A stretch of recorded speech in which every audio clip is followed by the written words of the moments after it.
Welcome to this episode of the Brush and Soap and Blade Podcast, where we look forward to shaving every day. Welcome to episode 112 of the podcast. My name is Rick DeWeese. I'll be your host this week. Okay, so we start off this week with a couple of emails, a comment, and just a general note on another big company that wants to advertise on Brush and Soap and Blade. And, well, I'm telling them what I tell most of the big companies. No. We'll talk about that. Now, if you're a smaller company, I'll tell you how to do that, and you're more than welcome, as long as you have something related to the shaving community or something that you think the shaving community would like. I'll help you out. We throw in a shave of the day. So I've got Sharpologist and Mantic59 liked on Facebook, friended on Facebook, so this stuff comes up in my feed. Then, lo and behold, he did it again, and his newest blog post and video are about, well, single-edged razors, which happen to be something that I really, really like and really enjoy. And lo and behold, he goes on to talk about single-edged razors, so we'll talk about that a little bit. Good stuff. So if you get a chance, go check out Sharpologist or, friend him on Facebook and get him in your feed, because every now and then he'll come up with something that's like, oh, I didn't know that, or, hey, that's pretty interesting. All in all, good stuff. Throwing another shave of the day, as well as is typical with my shaves of the day, some extraneous and extra comments. And extraneous and extra. Yeah, so I'm driving down the road in my mobile studio and just start to think about the defroster. Tell you all about that too. Another shave of the day. There's a lesson that I learned a long time ago, and it's a way of looking at things. And I was talking to a buddy of mine who was going through some hard times. And when I told him this, he said, well, I'd never heard that before. And I had assumed that everybody had heard that it was just, something that everybody knew. Well, apparently not, so I'll share it with you. Who knows? Maybe you can help somebody out. And then finally, just skin the dang cat. Does it really matter how? Does it really matter if you start at the top, start at the bottom? Now, trust me, no cats were harmed during this rant, okay? I like cats. The only reason I don't have one is because my wife's allergic. But, outdoor cats, I'm cool with. I'm cool with indoor cats. Grew up with them. I like cats. Although we had one that was rather demonic that, I could have probably done without that one. But all in all, for the most part, cats are pretty cool. Okay, so please don't take offense if I'm talking about skinning a cat. It's a metaphor. It'll be okay. But the question is, does it really matter if at the end of the day your job is to clean the stable? Does it really matter if you start at the back, start at the front, start at the side? Who cares as long as the job gets done? We'll talk about that before I, get all going again. Anyhow, that's the show this week, and I promise no cats were injured, and there you go. Anyhow, hope you enjoy it. Thank you once again for being out there and listening. I do greatly appreciate it. Don't forget, if you have any questions, comments, or anything like that, send me an email, drop me a line, and I'll do my best to answer them. Anyhow, let's get on with the show. So I got an email from Anthony from Deluxe Shaving up there in Canada. He says, "Good morning, Rick. Just finished listening to your podcast. Great job as usual. You certainly caught my attention when you said that you only picked up a grassy note in rockers. Your comment actually made me open a jar and take a sniff to double check. Most people have commented on the two prominent notes of leather and raspberry, but no one ever mentioned grass. Perhaps it's the dirt moss scent that your nose is picking up. Well, that could be. In fact, I do get a little bit of raspberry and a little bit of leather. It is in there, okay? But for me, and again, it may be the moss scent that I'm smelling, but it just smells to me like grass. Okay. He goes on to say, I find it amazing how the same scent can be interpreted so differently by each person. It's part of what keeps the hobby interesting. And that comment right there is absolutely spot on, because that is exactly why it is so interesting. And when you start to look at all the the variables, as I've often said, and one of those variables is sense. And every person smells things just, well, a little bit different. It's just the way life made us. It's really pretty cool, though, because, when you start throwing all that in on top of, the way something performs and the way your skin reacts and everything else, it really is just an absolutely amazing podcast. Anyhow, it goes on. Thank you for your honest feedback. I really do appreciate it. Excellent podcast. I look forward to listening every Thursday morning. Well, Anthony, first off, thank you for being out there and being a vendor and doing what you do, because kudos. A lot of people don't understand the well, I was going to say pain and suffering. It's not quite pain and suffering. But it does take an extraordinary amount of energy to be a vendor in today's day and age. And the vendors that are out there, especially the new ones coming in, I mean, they're, kudos to you guys. You are part of what makes this community, well, what it is. And it is an absolutely fabulous community. And so, the new guys getting into the business, good job. The old guys that are still around, that are cranking the stuff out and making sure their customers are happy, good job. I mean, seriously, it's kudos to all of you, because unlike many other communities, unlike any other situations, we have within the wet shaving community an absolutely outstanding host of people, both within the community and serving the community. And it's really a pleasure to be part of it. So, give yourselves a hand, really, all of you, because it really does make it special. I got an email from Grim, although he signs it Art D. Anyhow, hello. I want to say that I'm new to using lather to shave. Found your podcast and love it. I look forward to it each week. You're doing a wonderful job. In your last podcast, number 111, you asked, how does WAZE make money? WAZE is an application that I have on my iPhone that is a kind of like a community-based Google Maps, where you can denote where traffic accidents are, where backups, where cars on the side of the road are, and it tracks where that is via, the GPS location. And when you come upon that location, it will give you warnings and tell you that, there's a car on the side of the road, be careful or whatever, and it really is convenient. Now, the thing that got me looking at this is that as I was using it, I noticed that it only has two settings for location services. It's either always on and tracking where you are and what you're doing by location, or it's always off. There is no option for, look, just track me when I turn you on kind of thing. And some apps have that, and, well, this one doesn't. So that always gets me just a tad suspicious. All right. So call me a conspiracy theorist. It is what it is.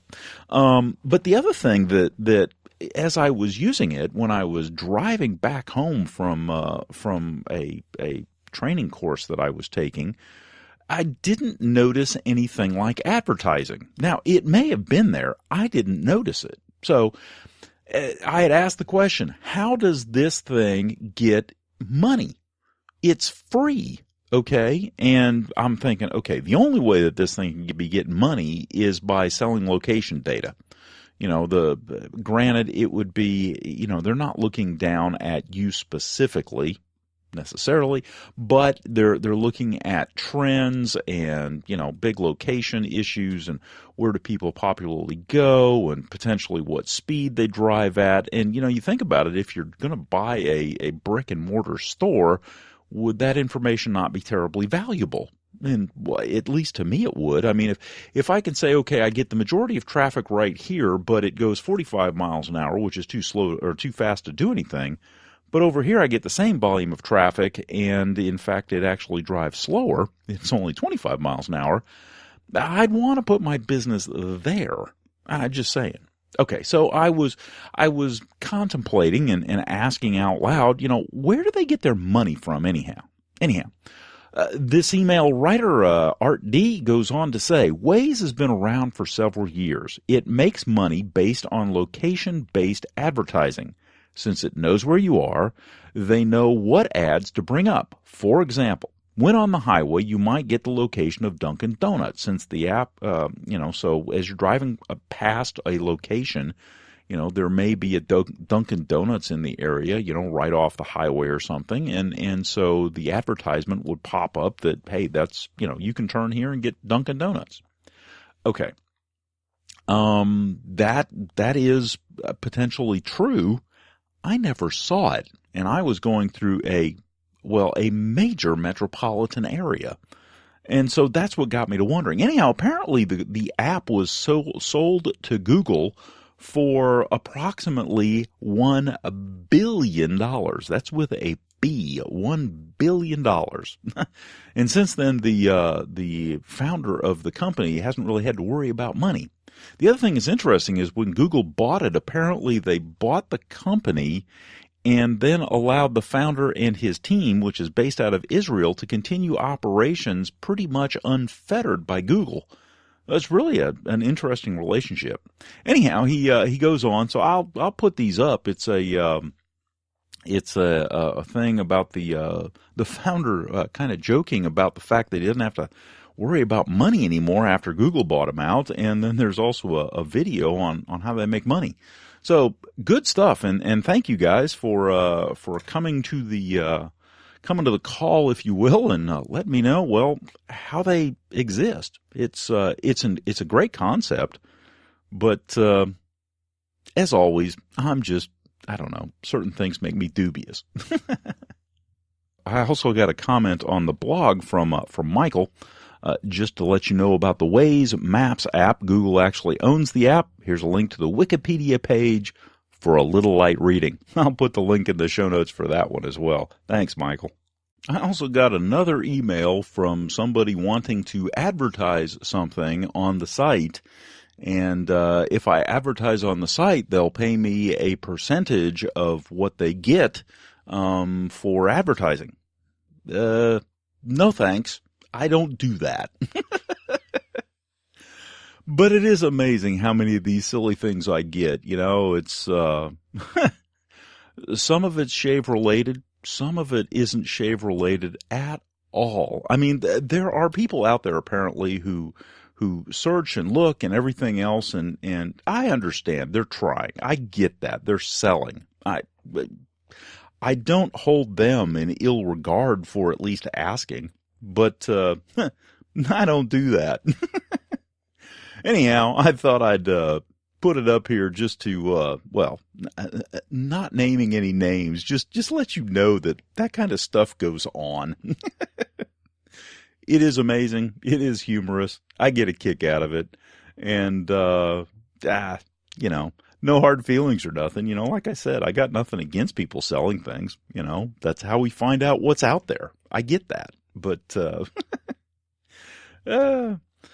yeah, if you want to put an ad on the show, just, send me something. And if it's shave related and I think my listeners will like it, send me the ad and I'll put it up. If you need help making it, I'll do that with you too. I mean, no big deal. I'll let you advertise. It's just, I don't want your money and, I don't necessarily need all the hype and everything else.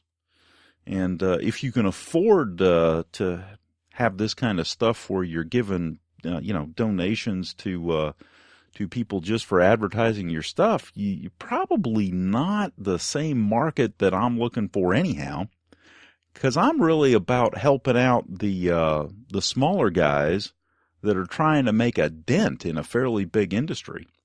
Get the word out there. Soap makers who work in their garages and in their houses that employ their kids. Those are the kind of people that I'm looking to help get started and get the word out. And if you're one of those people, let me know. Like I said, if you want to advertise on the show, tell me what your product is and it's all free. We'll put a couple of ads and, you can do it yourself. I can do it for you. Either way, whatever works, The big thing is not who does what. The big thing is that we get the word out on the products that you're trying to sell. And if it's something that you think the audience would be interested in, give me a call, send me an email. We'll see if we can work something out. Again, free of charge.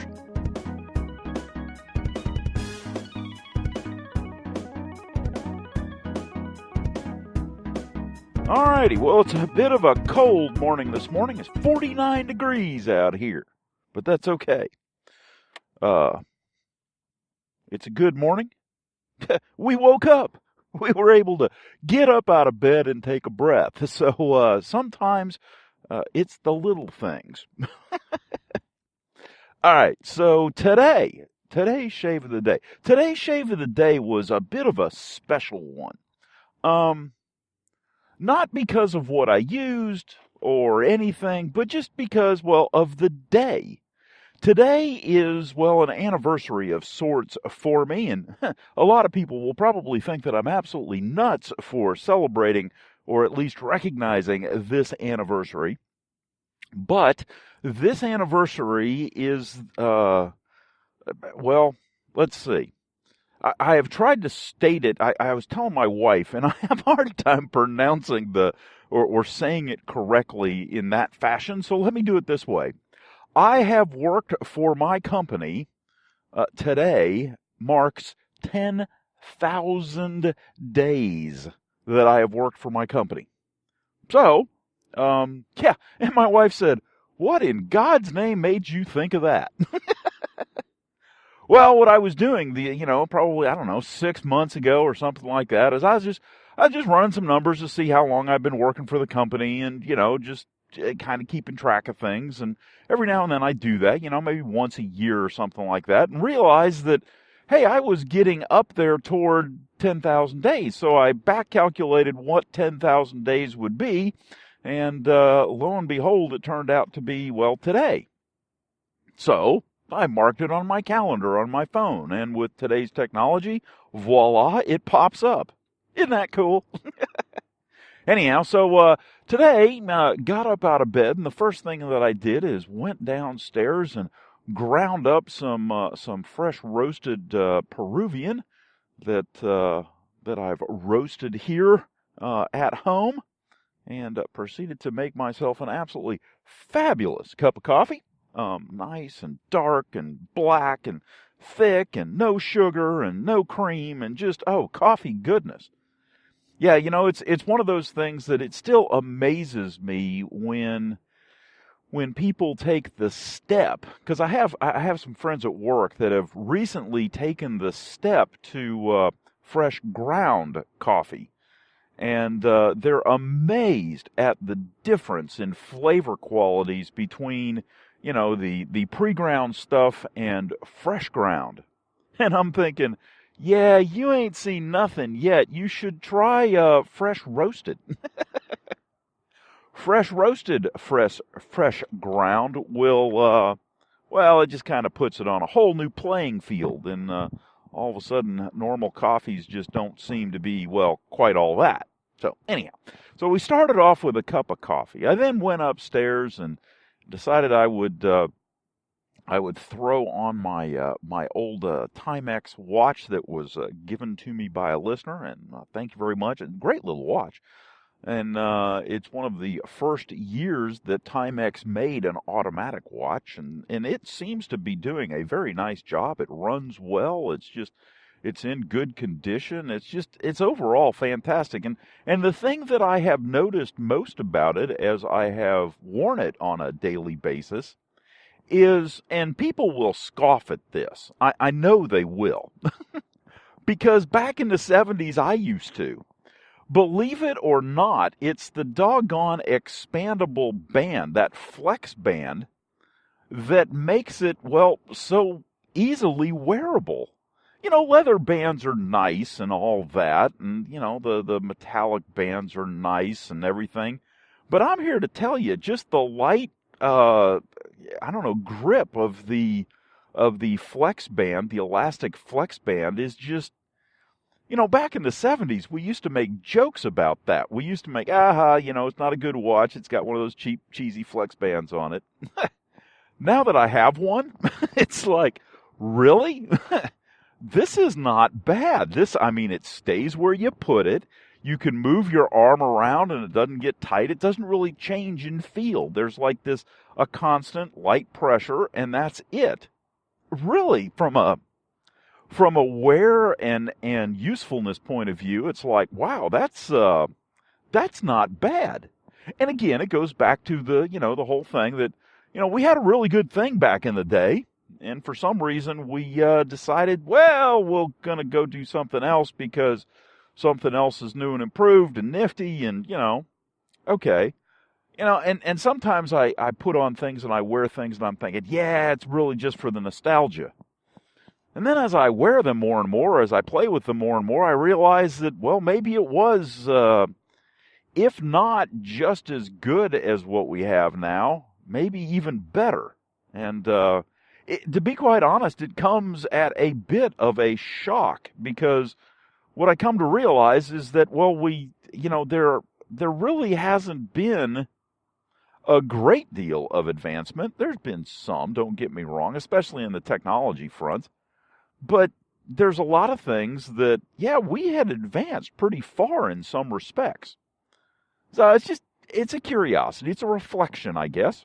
So anyhow, I pulled out my Gillette Super Speed, and it has let's see, what is it? It's a laser blade, and that's my second shave on a laser blade. And just thought I'd give it a try. I found it floating around. I was talking about Tri-Blade last week, and I realized that I still had a few blades from the last time I ordered from Tri-Blade, and I said, well, self, you should try these. That's the whole point, right? So I went ahead and put it in, and yeah, it does a pretty good job. It's not too shabby.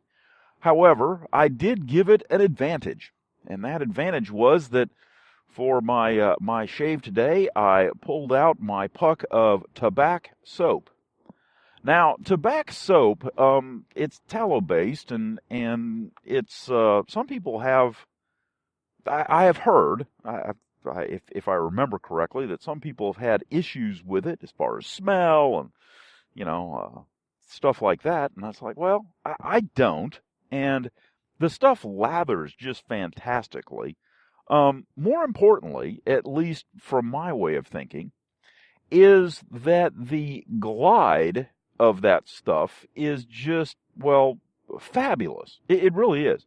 Just to give you an example, I got some of the soap as I was lathering up. I washed off the container, and I got some of the soap on my hands. And I was rinsing the soap off my hands and realizing that the slipperiness, the glide, if you will, the propensity to slip, was just, it took a long time to wash that off. And it's because of that it really does give excellent shaves. Because if there is any soap at all, any residue, any whatever on your face, it's gonna provide a little bit of protection and a good bit of glide. And so the combination that I had was benefited by the soap that I used. And so a single pass with as was reported yesterday or last week, the standard shave pass. Sure, I'll use that terminology. The single pass with the super speed, some touch up on the neck because I have a hard time getting to those places with the safety razor or with the straight razor. So touch up with the safety razor on the neck, and then proceeded to finish up with the second pass with my Bell straight razor. Now, yeah, okay. So I'm doing a cross grain pass on my, let's see, it'd be on my right side cheek, and that Bell has a square cut up at the tip, and yes, it caught me. Now, the thing that's interesting is I knew it caught me and went, crap, and backed off almost instantly, and it bled for, I don't know, 30 seconds, and then it quit. which tells me that my touch is lightening up.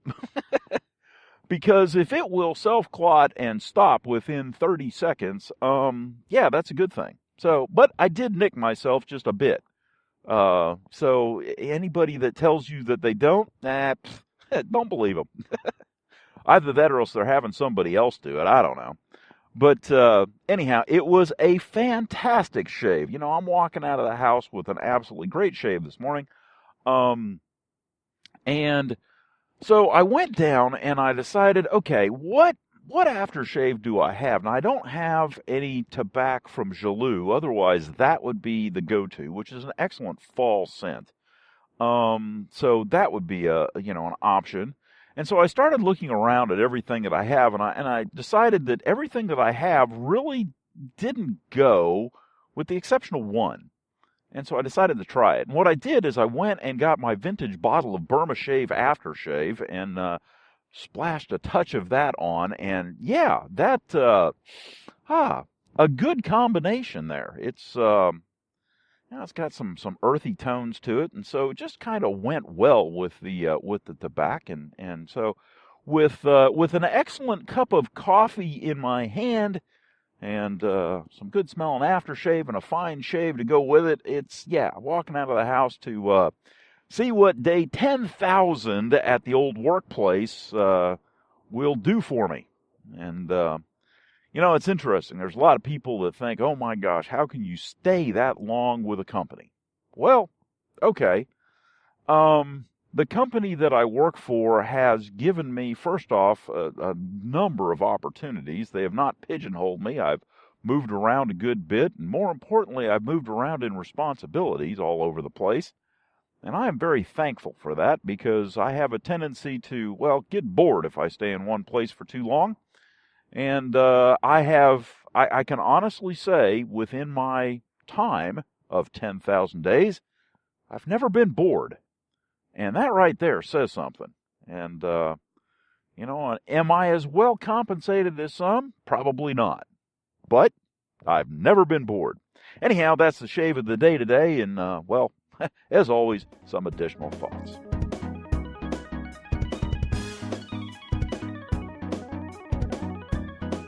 Well, Sharpologist has done it again. If you wander over to sharpologist.com, Mantic over there has a video and a blog post on, single-edged razors, one of my favorites. Now, he talks about common vintage single-edged razors, and he lists the gem, and then he talks about injectors. Now, the thing that's interesting is that there's really a lot more vintage single-edged razors, although a lot of people know about the gems because they can find them. He does point out Star and Valets were there, but there was, there were some others. But single-edged razors are really something that has been around for a long time, and I personally find them to be very, very nice shavers. Now, he also talks about injectors, and injectors have been around for a good while as well, and made famous by the Schick injector, but they have been around for a while, and they also shave exceedingly well, and I've got a couple of those, a Schick, a Pal, just several different varieties, and have really found that I've enjoyed them. The one thing that he does go into that I don't have any experience with is the modern single-edged razors. He talks about the Cobra, both the Classic and the King Cobra, as well as the Mongoose, and he's got a little bit on the Supply Provision Single Edge, as well as One Blade's single edge. And in fact, he even talks about the Gillette Guard, which is a kind of a disposable single-edged razor, which from, clicking on links in his blog post, apparently West Coast Shaving has them for $2 a piece. I may have to get one of those just to try it out. It's it's one blade, one handle. Yeah, what's not to like? Although it is currently out of stock, and $2 is a bit expensive, but what the heck? It's one of those things that you try out when you get an opportunity. So, he goes on to why shave. At the end of the article, it's why shave with a single-edged razor. And he says single-edged razor blades are typically thicker than their double-edged cousins, relying on the blade itself for stiffness and stability rather than the razor's specific head design. Well, that is absolutely correct. And in fact, my valet, my AutoStrop, I use the feather blades that work in that. And that thing is an absolute magician when it comes to shaving. Really, really does a great job. And it is, it's kind of scary looking because when you shave with that, you're using the blade itself is the top cap. There is no top cap. Basically, the blade is just sitting there exposed, and you're shaving with it. And when you first look at it, it's really, really scary, but quite honestly, it does an absolutely fabulous job. In fact, I may use it this coming week, and with a couple of soaps that I have that I need to test out and try out. But it really works amazingly well, and I've often said, I understand the reason that people have made the injector blade razors and the Mongoose and the Cobras, because those razors are relatively easy to acquire, and no muss, no fuss. It's basically, okay, this is a shaving blade, and there you go. It's you can't really confuse it with anything else.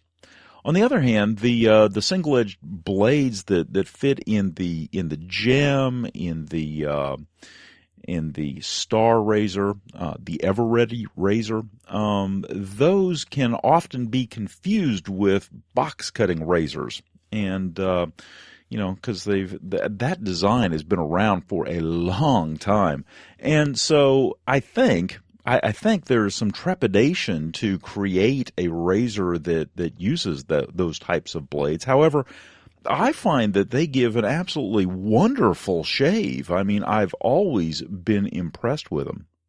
And in fact, he goes on to say at the end of the article, fans of the single-edged shaving say that they get a closer, more consistent shave, particularly those with heavy stubble. Others say that for best results, try stretching the skin like you would for a straight razor. Well, stretching the skin will work whether you're doing it with a single-edged, double-edged, straight razor, whatever, and there is some benefit. But I do find, and I don't know if it's the razor angle or if it's just the design of the blade itself, the thickness of the blade, I do find that I personally get an absolutely outstanding quality of shave and typically do not experience the same kind of, rough treatment, if you will. Even when a blade starts going downhill, it is a slow descent. Unlike, for example, the laser that I talk about this week, where the thing, does okay and then just kind of jumps off the cliff and goes into just absolutely rough and abusive status almost instantaneously. It really was a phenomenal decrease in quality. It's very noticeable. But I do not have that with single-edged blades, whether they be the injectors or the classic single-edged style with the spine on back, or even like the ones that fit in the Valet AutoStrop, the ones, without a spine. So anyhow, I thought it was a very interesting article. It's an easy read, and go over there to Sharpologist and check it out. He, of course, has some excellent pictures to go with it, and if you don't like reading, well, just click on the video right at the top, because as we all well know, Mantic is known for his video productions.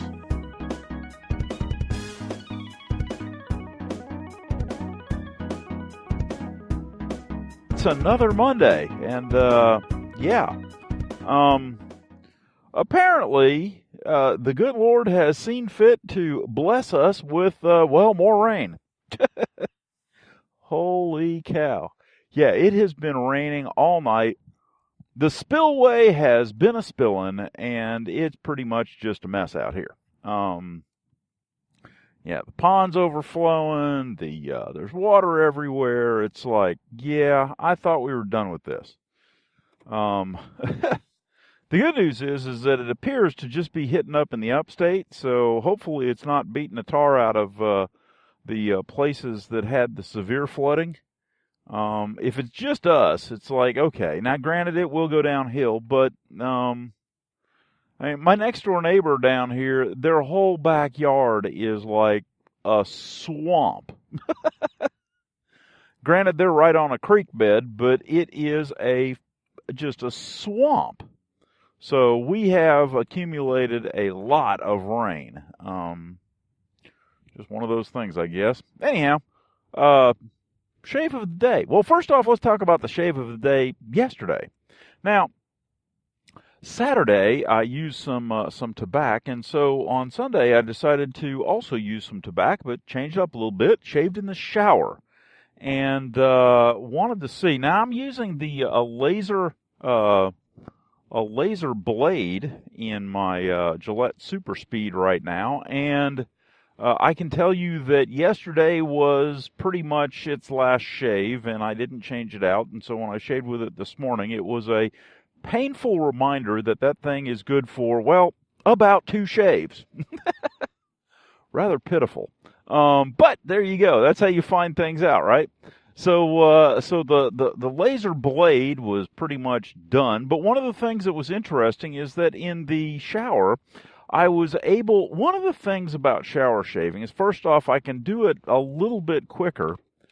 And there's a couple of ways that I've done it. First off, on Saturday when I shaved in the shower, again using tobacco soap, what I did was I basically felt the grain, and everything that I did for the most part, with the exception of trimming of sideburns, was against the grain. Okay? Now, for me, I can afford to do that after I have been in a shower for, 10 minutes, and everything is softened up and it's not that much of an issue. Some people can do it, some people can't. I understand that. I can. So I'll take advantage of it and describe my experience. So in doing that, what you're essentially doing is taking small, I'm going to say almost burnishing passes. Not quite, but pretty close. But always against the grain. And in doing so, you're constantly feeling. So you have the razor in one hand, and with your free hand, you're constantly feeling to make sure that, first off, that you're going, which direction the grain is. But at the same time, you're also feeling, did I get it? Do I need to do any touch-ups or whatever? And so it's almost like you are doing multiple passes plus touch-up all at the same time. And with that, I was able to, and the thing is that's how I used to shave, way back when. So it's really a habit for me. And it was amazing how fast muscle memory just kind of, kicked in, if you will. So, did that and was able to pretty much shave for the most part with a single lathering and, a single, I'll call it kind of a pseudo pass, with the mini burnishing and then feeling and everything, and kind of touch up all at the same time. So it's, I'll call it a mini pass, a single pass maybe, pass and a half. But it was fairly quick, and it was also an absolutely luxurious close shave. And so a close shave can be accomplished very, very easily, in my opinion, in the shower. Okay, so let's then skip to Sunday, where I decide, okay, I'm going to try this again. However, this time, instead of the way that I've always shaved in the shower for the most part, I am going to try the classic 3-pass shave patterns and see just what goes. Okay. I will admit right off the bat, now, you got to understand that if I'm shaving in front of the mirror or in front of the sink, I can do the 3-pass shave without even thinking about it, not a problem. But I had been shaving in the shower using kind of the pass and a half technique, if you will, 20 years. It took concentration to overcome muscle memory. it's like my hands just wanted to shave just, the way I always had, and to stop and think and do it the way that, a 3-pass method that I wanted to, with the grain, against the grain, and then let's see, with the grain, cross grain, and then against the grain. That was difficult. It was very surprisingly difficult. It's amazing what our minds do. It truly is. Anyhow, it was at that point that I realized that the laser blade was probably on its last legs, because there were certain spots that it was getting just a little rough in, and all was good. But yeah, I was able to do it. It took a lot longer, and not because I was being slow. It just, to rinse, to relather, to repeat, all that, it just took longer. I would say it doubled the time of the shave. So, if you want to cut the time of your shave in half, learn how to do kind of a pass and a half touch-up type thing, and do it by feel, and do it that way. That would be my suggestion. But, again, that's just me. Both times I used my my Plisson brush, just because I don't have to soak it. Although I must admit, no. On Sunday, I actually used my SOC, my Samag Owners Club brush, and soaked it in the shower while I was taking a shower. Seemed to work out quite nicely. So there's one for you. It was interesting. I've got a little a soap shelf, a little soap holder that is a suction cup that sticks to the side of the shower. I need to get something like that that's a little bit bigger, like a shelf or something, something that I can put my my lather bowl on. That would be very, very handy. I may have to look for one of those. Anyhow, the shave of the day was in all cases was very nice. And tobacco soap. One of the things that I noticed about tobacco, and it goes back to the residual slickness, or the glide, if you will, that I get from that soap, which is, in my mind, just phenomenal. When I have soap on my hands, when I have tobacco soap on my hands, it was difficult to keep hold of my salsa bowl while I was lathering in the bowl. Which again is just a reminder of how slick that stuff really is. So, yeah, if I can grab my salsa bowl with a handful of soap and no big deal, then, there's probably not a lot of slickness there. But if that salsa bowl starts to get a little slippery and unwieldy, yeah, there's probably a good bit of slickness in the soap. So, I don't know, just kind of one of those insights, at least for me, that I noticed.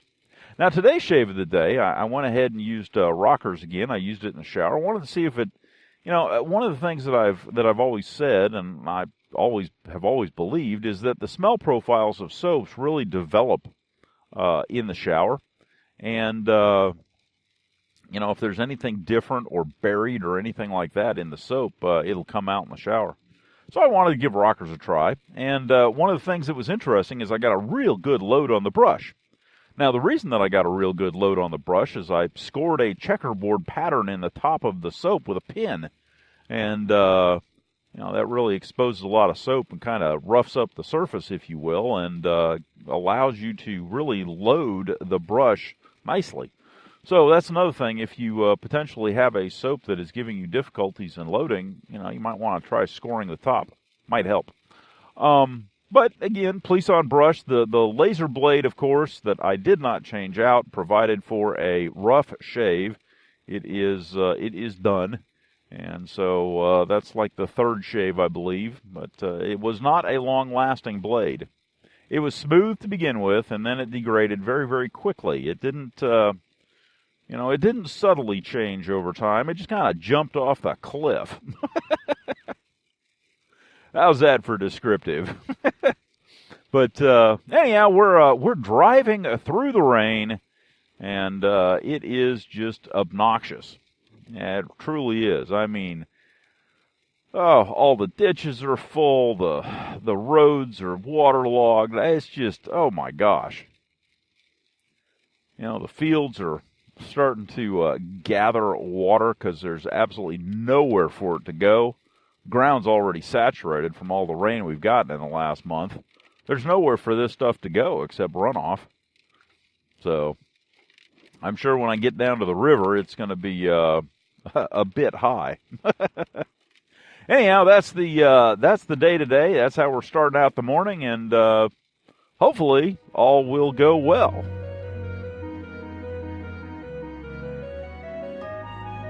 Okay, so I'm driving around in the mobile studio this morning, heading off to work, and I realized something. Okay, now, my truck has heaters in the rearview mirrors, and they come in quite handy because I have rather big rearview mirrors on the outside of the truck, and the heaters really help. You know, if it's foggy or cold or whatever, the mirrors get, fogged up. Anyhow, there is a button on the inside on the dash that allows you to turn those heaters on and off.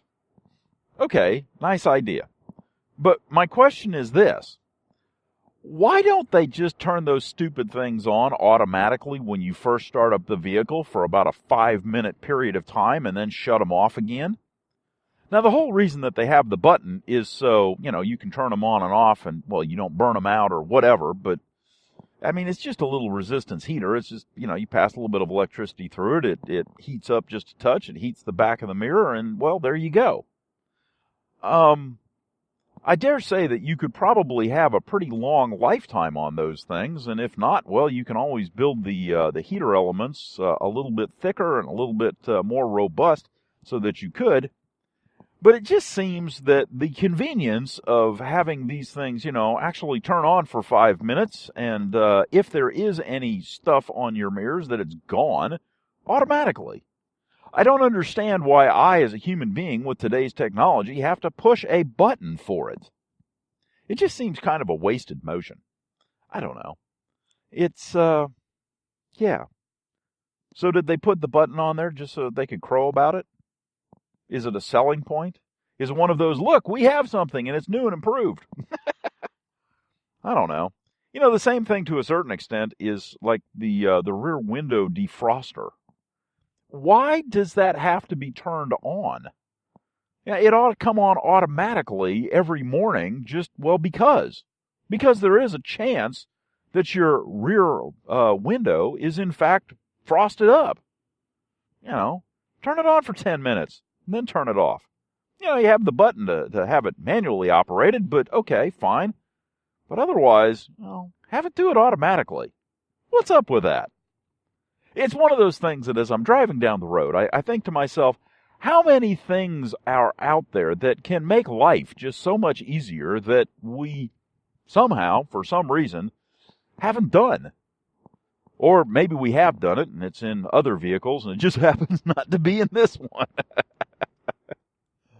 But it does make me think of those kind of things. Now, I dare say that my rant about sun visors a couple of episodes ago, yeah, that's something that plagues all vehicles. It's just, I don't know. It's kind of like the mirrors in the rear view visors. How many people actually use those? Back in the day, women, if they wanted the mirror, used to have something called a compact. And it used to be a little bit of powder in a mirror. Okay. Nowadays, well, they don't carry that around, but they have to have a mirror everywhere. I'm thinking back in the old days it was better, because that mirror would come in handy for all kinds of things. Oh, well. I don't know. It's kind of like the band on this, on the watch, the flex band. The one that you can twist. Yeah. Not a bad technology. Somehow we've gotten away from it. Wonder why. Oh well. Just some other reflections. Well, we did something different last night. Wife was thankful. We cleaned out the shaving den. At least cleaned it up. Sorted through all kinds of stuff. Good gosh, I got a lot of soaps. Anyhow, so yeah, we cleaned it up and got ready for the shave of the day today. And the interesting thing is that after I cleaned up my razors, and at least the ones that I had out that weren't boxed, and cleaned things up a little bit, and looked around and realized, okay, I had sort of kind of determined what razor I was going to use today, and sort of kind of determined what blade I was going to use today. Had the choices of brushes just kind of sitting there, kind of had the shave bowl figured out and all that. But I didn't have a soap. Dang. Hate when that happens.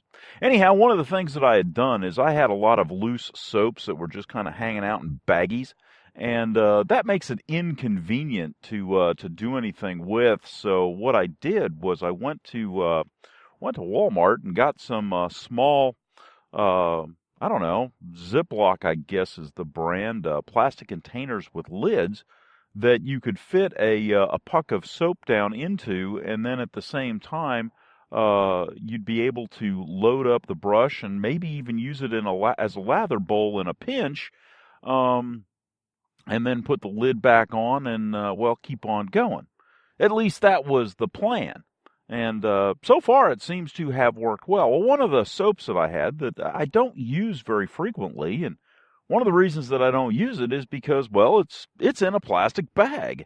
And just not real convenient to doing anything with. And so that soap was Mitchell's Wool Fat, and so we went ahead and put the Mitchell's Wool Fat in one of those containers, and proceeded to use it. Seemed to work very, very well. Loaded the brush up very nicely. And all the, proto-lather, if you will, that usually occurs when you lather up a soap, just rested nicely within that container, and let it air out a little bit, and then I'll put the lid on it later, and, well, all is good. So, the other thing I did is when I was at Walmart, I bought myself a new lather bowl just to try something, and what I did, it's a white soup cup, and I'll throw some photos of it in there, but I wanted to try a revamp on my scuttle concept. And my original scuttle concept was a salsa bowl and a little berry bowl, and I wanted to go back and kind of rethink that. Now, one of the other reasons that I cleaned the shave gear up a little bit and cleaned it out is because, well, I was looking for my little berry bowl, and lo and behold, I don't know what I did with it. It's in the back there somewhere or something, so I may just go ahead and spend $1.30 and go get a new one. I don't know. But anyhow, the original concept was to get just a small berry bowl and put it in a plastic salsa bowl. The idea that the plastic would insulate the hot water and things would stay nice and warm for a while. Yeah, it seemed to work pretty good.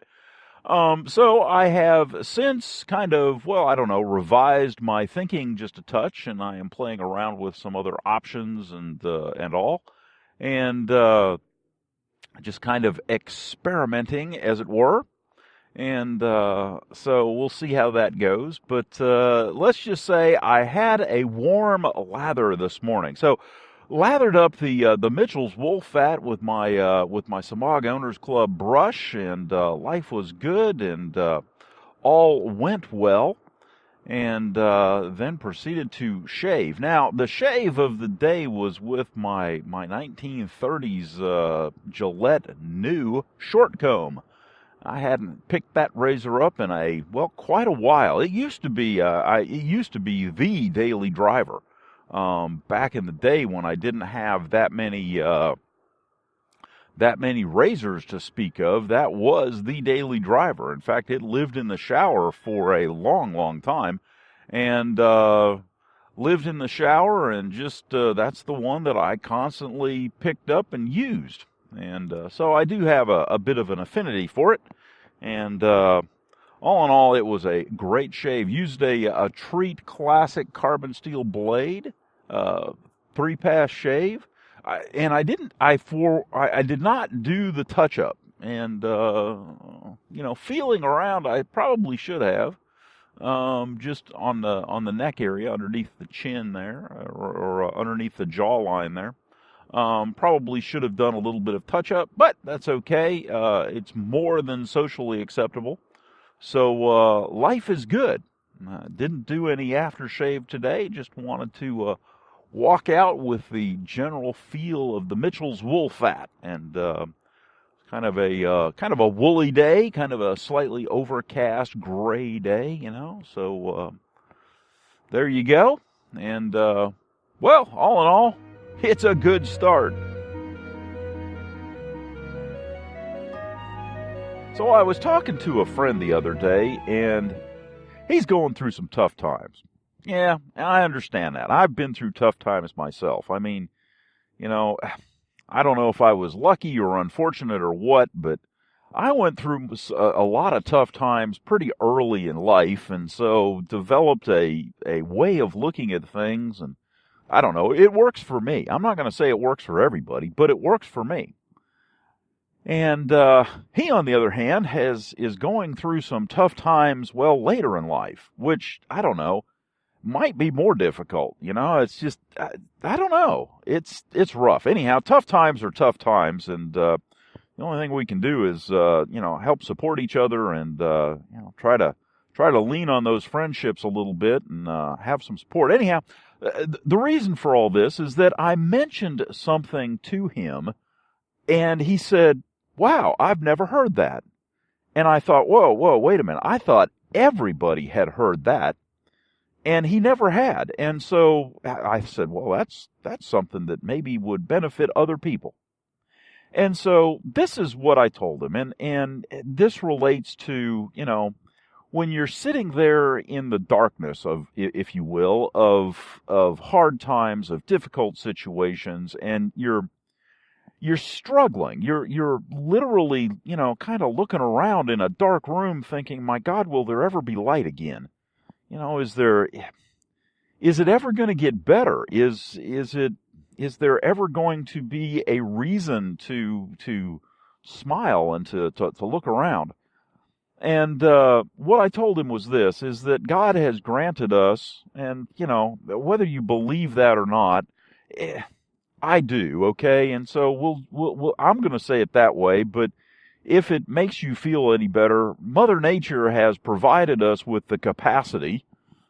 Okay, so, you put it however you want.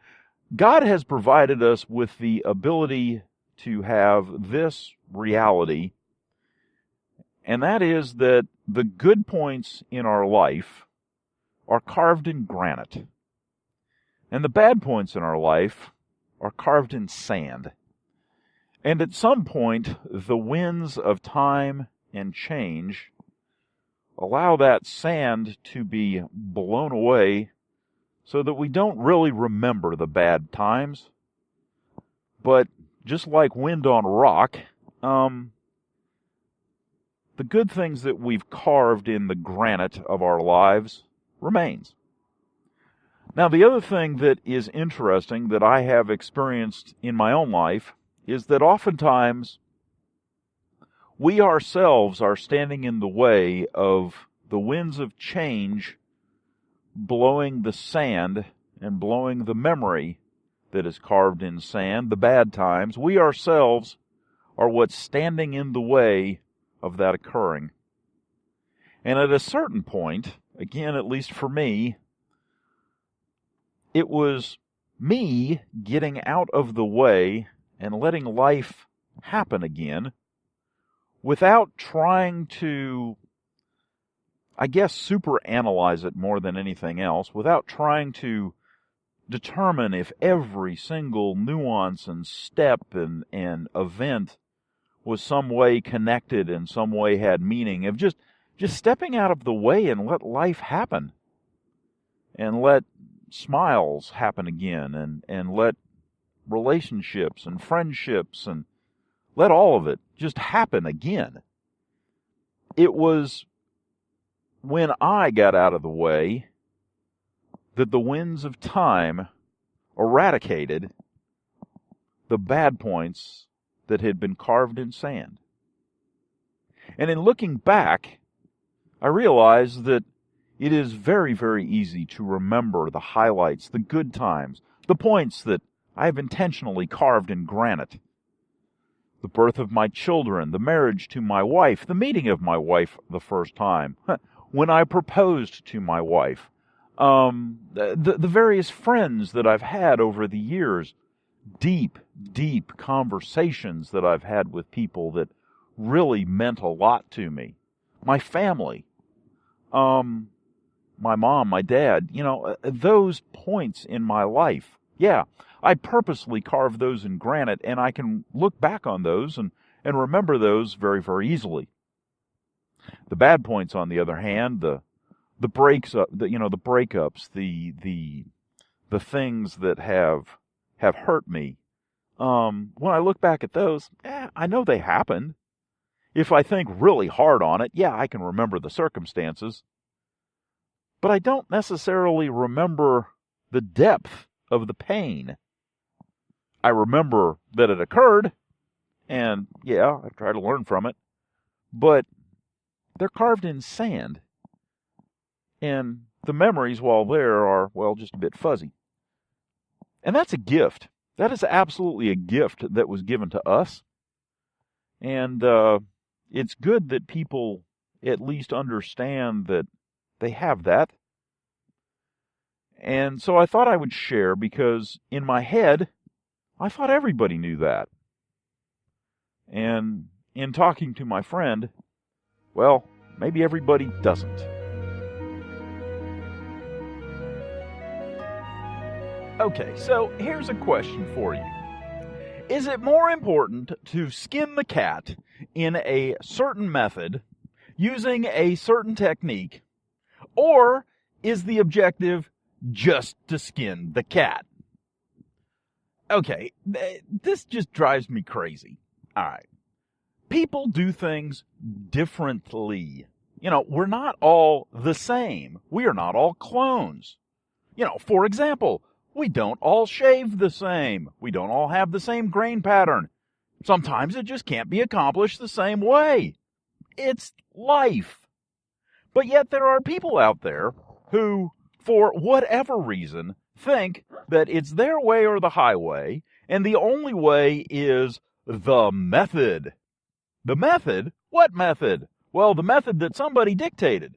Well, why did they dictate it this way and not that way? Well, because they know better. No, they don't. They just made it up. They wanted to get a job done. They said, here's the vision that I have to get the job done. Now go and do. And all of a sudden, it becomes the method.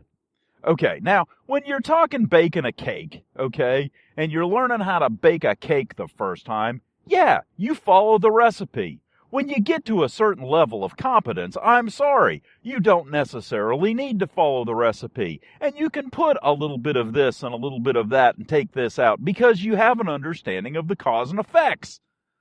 There's a different way to skin the cat of baking the cake. And at the end of the day, the important thing is that you have a cake that tastes good.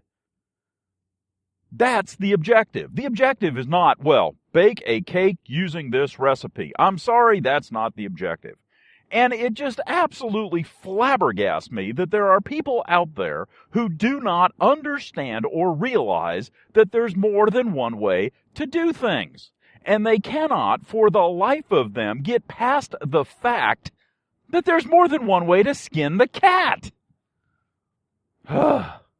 And the problem is that when you bring it up, they immediately see you as argumentative and mad, and no, I'm passionate about the fact that you don't understand at all the concept that you can skin the cat in more than one fashion and still get the job done. I mean, whether you start at the back or the front, does it really matter? I mean, come on. It is insanity. And unfortunately, the more we go and the more we do, business in and of itself generally has gone the route of, instead of developing craftsmen, instead of developing people so that they are those master bakers, like Grandma, who could add a pinch of this and add a pinch of that because, she just knew.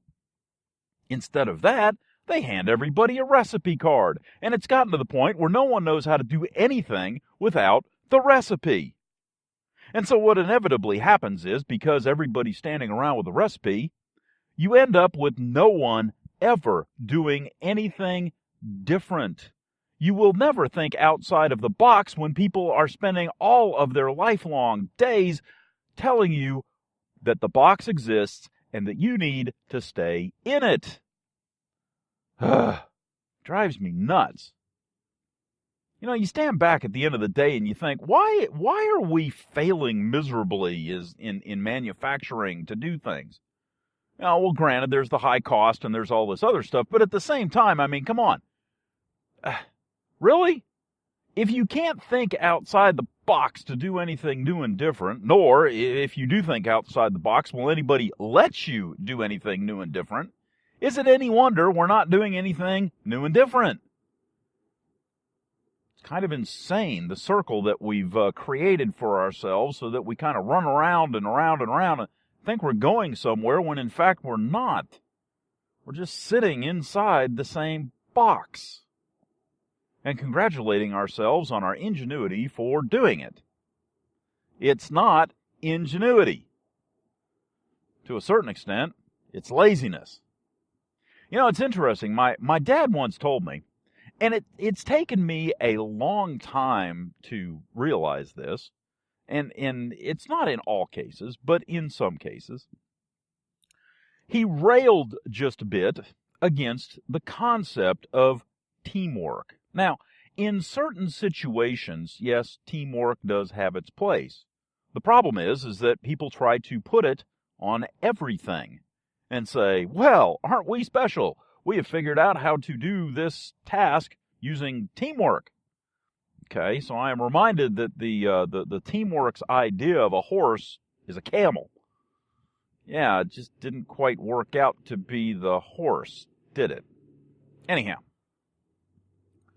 the problem with teamwork is that when coupled, especially with stay inside this box concept, what you end up with is, instead of going to the subject matter expert, the person who has the ability to say, yes, that will work, or yes, that fits the concept. People are not about concepts, they're about checking the box on the recipe.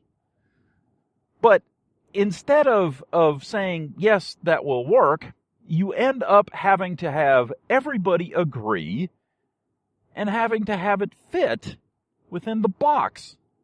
And so what you've essentially done is stifled innovation and kind of brought the whole team down to the lowest common denominator instead of the other way around. Because the subject matter expert will say, hey, you know, we could do this. And if somebody doesn't agree, most times the team will say, oh, well, if you don't agree, then we won't do it that way. Have you really innovated that way? Really? I'm sorry, there are places for teamwork. I understand that. But at the same time, we use it in a lot of places where it really just doesn't belong. Oh, well. That's my frustration for the day. Drives me crazy. You spend more time using, I don't know, political soft skills, if you will, convincing people that it's okay if you skin the cat starting from the front instead of the back. It just seems to be a complete waste of time. People understood that the original concept was to just get the cat skinned. Does it really matter quite how you go about doing it? As long as the task gets done, who cares? It's kind of like shaving. At the end of the day, if your goal is to get a BBS shave, does it really matter if you do one with the grain and two cross grains to get it done? Or if you go a with the grain and then an against the grain to get it done? Does it really matter if you do it in one pass or 5 passes? As long as you accomplish the goal, does it really matter how you go about doing it? I don't know. Maybe I'm off my rocker. Maybe I'm just too sensitive. Yeah, like that's a problem. Well, that concludes this episode of the Brush and Soap and Blade Podcast. I hope you enjoyed listening to it as much as I enjoyed making it. If you have some suggestions or would like a topic covered, drop me an email at brushandsoapandblade@gmail.com or give me a call at 864-372-6234 or contact us on Twitter at BrushnBlade. You can also visit us at our blog, brushandsoapandblade.wordpress.com. As always, we're available on iTunes and Stitcher.